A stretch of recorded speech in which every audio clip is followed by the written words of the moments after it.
શ્યામ કુમારના નમસ્કાર. આજના વિડીયોમાં આપનું સ્વાગત છે. તો ચાલો દરરોજની જેમ આજે પણ મેળવીએ ઉપયોગી જાણકારી, પણ ચેનલને સબસ્ક્રાઇબ કરવાનું ભૂલતા નહીં. જો તમને રાત્રે યોગ્ય રીતે ઊંઘ ન આવે તો સવારે તમારો મૂડ ચીડિયો થઈ જાય છે. જો આ સમસ્યા ચાલુ રહે તો તણાવ વધી શકે છે અને ચયાપચય ધીમો પડી જાય છે, જેના કારણે વજન વધવાની સંભાવના પણ વધી જાય છે અને અન્ય સ્વાસ્થ્ય સમસ્યાઓ પણ થવા લાગે છે. તેથી દરરોજ યોગ્ય સમયે સૂવું અને જાગવાની સલાહ આપવામાં આવે છે અને 7 થી 8 કલાકની ઊંઘ લેવી પણ જરૂરી છે.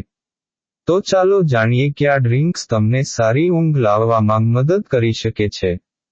હળદર અથવા જાયફળનું દૂધ. સારી ઊંઘ માટે રાત્રે સૂતા પહેલા હળદર અથવા 1 ચપટી જાયફળ પાવડર મિશ્રિત નવશેકું દૂધ પીવું જોઈએ.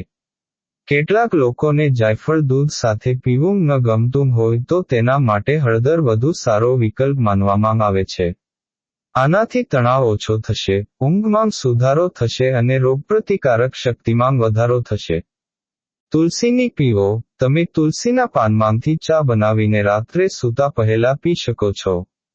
આનાથી તમારા શરીરની સાથે સાથે તમારા મનને પણ આરામ મળશે અને તમે સારી રીતે ઊંઘી શકશો.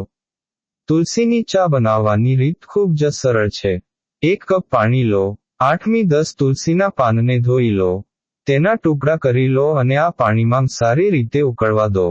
જ્યારે રંગ બદલાવા લાગે અને પાણીમાંથી સુગંધ આવવા લાગે ત્યારે તેને ગાળીને પી લો.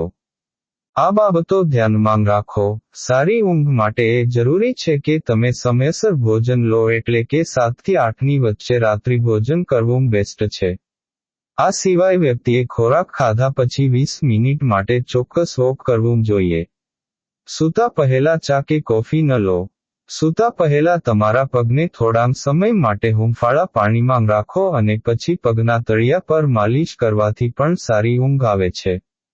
કારણ કે ક્યારેક પગમાં દુખાવાના કારણે વ્યક્તિ વારંવાર જાગી જાય છે.